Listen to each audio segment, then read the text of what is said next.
And we are live. Welcome, everybody. This is Stefan Molyneux from Free Domain.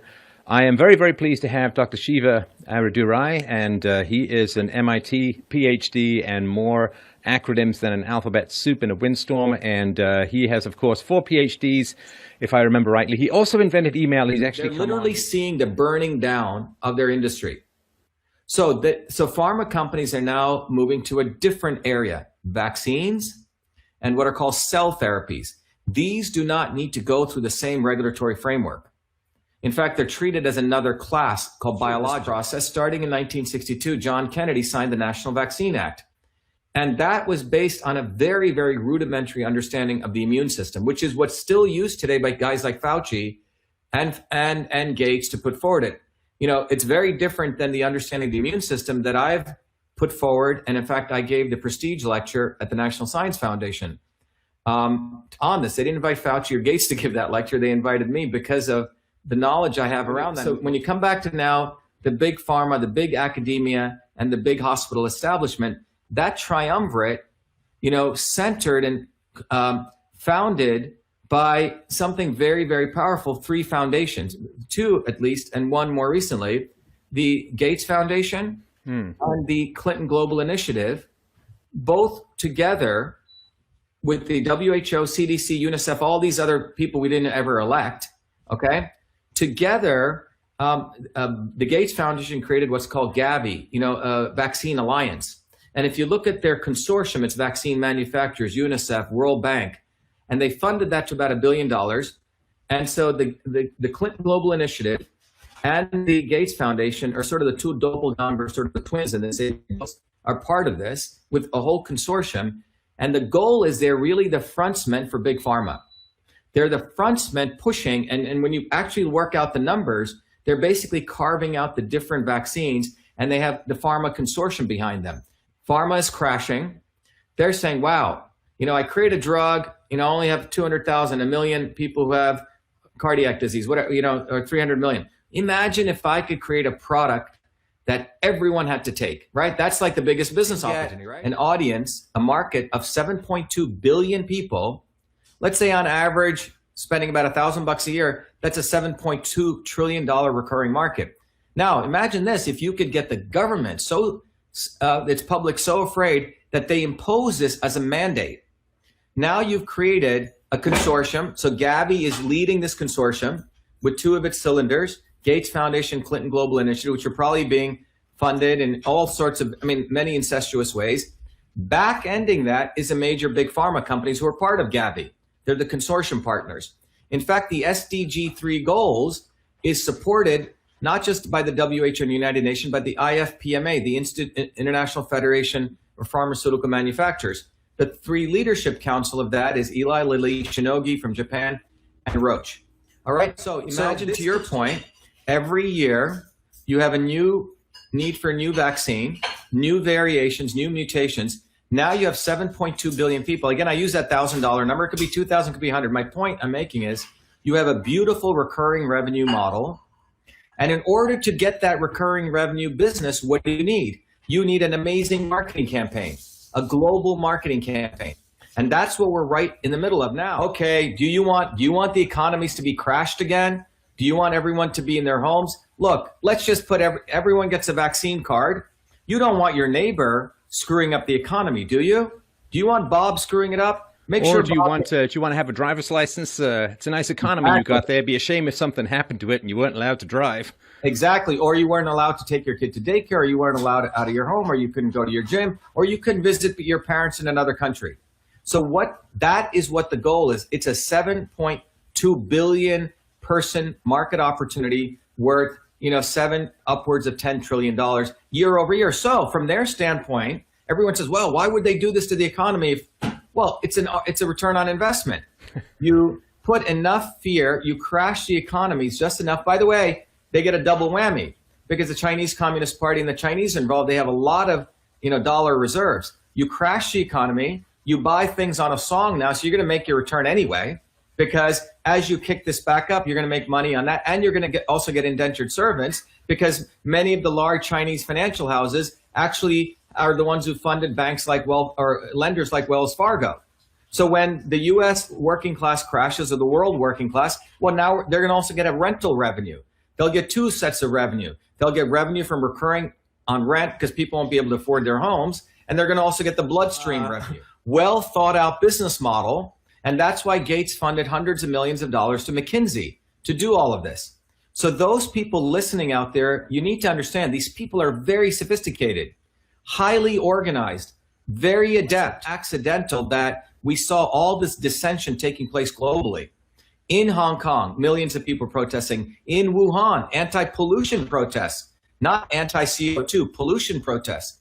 You know, in France, Venezuela, India, a populist leader gets reelected. The United States, Trump. In the midst of all this anti-establishment commotion is when we impose this thing called a quote-unquote a pandemic.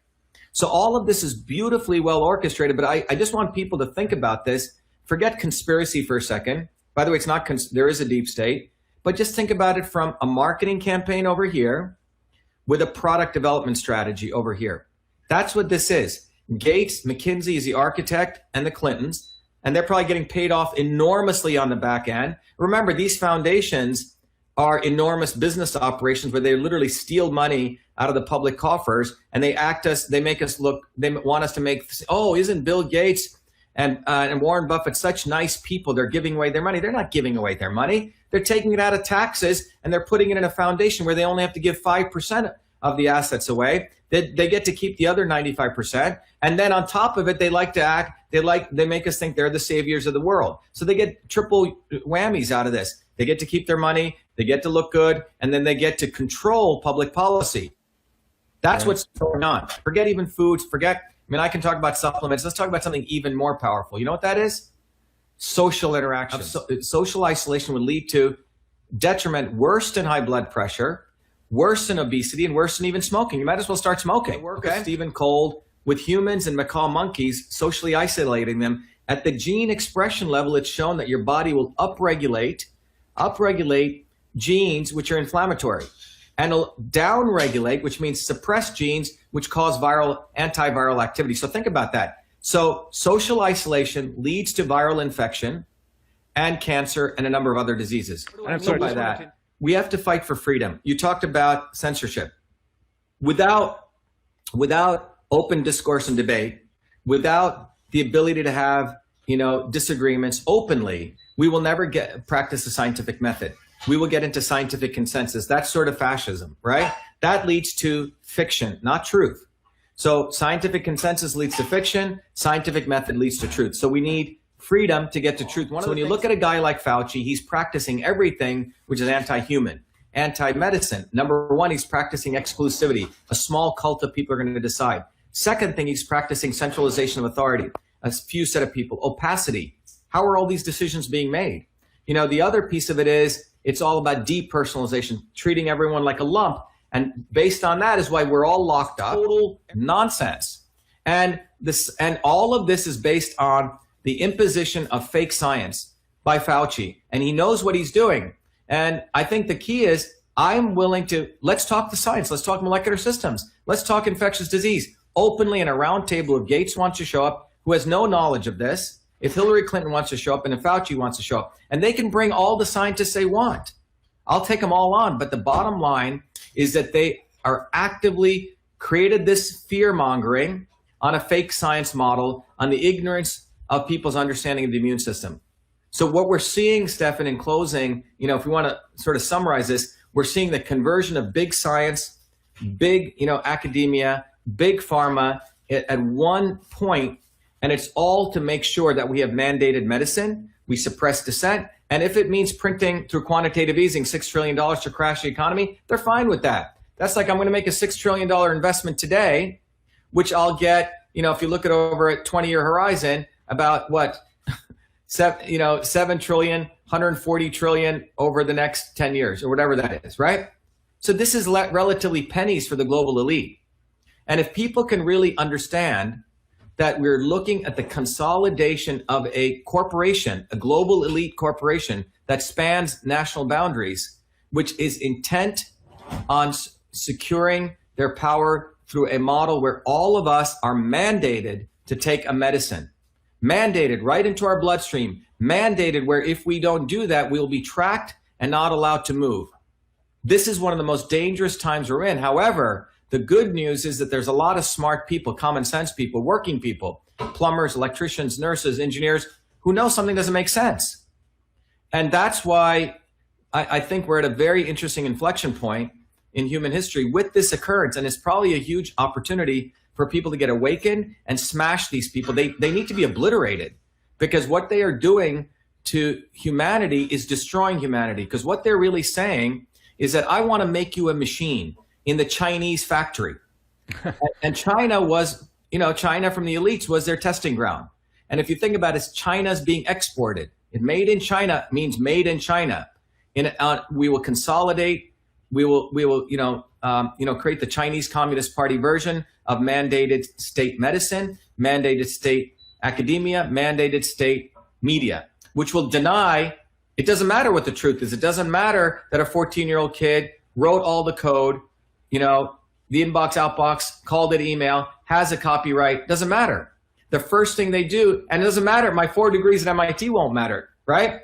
Because when you go against them, they will attempt to attack you. And the only way out of this is to go viciously after them. That's the only way to win, Stefan. Uncompromisingly go after them. And that's the way we're going to win. And we also have to recognize that the establishment is always not the enemy. It's the not so obvious establishment. Those people that they put, like the Bernie Sanders. So all of you Bernie Sanders people listening out there, he sold out to Hillary Clinton. And all you people who think Bobby Kennedy is going to fight for your medical freedom, he endorsed Hillary Clinton. He attacks Gates. So people say, oh, Bobby attacks Gates. Well, you know what? He endorsed Hillary Clinton 3 times. There's nothing more to talk about, period. So the way we're going to win is to wake up and realize this movement's going to come bottoms up from working people like me and you and others, Stefan, who speak the truth, and it's going to be bottoms up. It's not going to be top down. Hollywood celebrities, we don't need you. The Kennedys, we don't need you. And it's going to be bottoms up. And when people get this, we're going to have a revolution like that. I'm telling you, if you look at history, and it won't have to even be violent, it'll be an awakening that says, wait a minute, this is my body. I'm going to decide what goes into my body. No one owns it. And you know what? The sun is an amazing vehicle. It produces vitamin D. It produces cathelicidins. And you know what? Fresh vegetables without pesticides are what I need. Clean air, clean water, clean food. And if you look at the history of infectious diseases, if we really want to talk about infectious diseases, you know how they've been solved? Not through vaccines or medical interventions, through infrastructure, vitamin A, nutrition, sanitation, refrigeration, elimination of child labor. Understand that infectious diseases, a plumber and the sanitation worker did more for infectious diseases than any pharmacist or doctor. That's what actually happened. Now, if they truly care about infectious diseases, let's start by talking about how much pollution that's in the atmosphere and how much the Paris Accords allows China to pollute. Let's talk about clean water, clean air. We allow companies like Monsanto, which now is a part of Bayer, who have polluted, destroyed the topsoil of this country, have enslaved many, many farmers. But they don't want to talk about that. They don't want to talk about that, 800, 700,000 people die of heart disease and so on.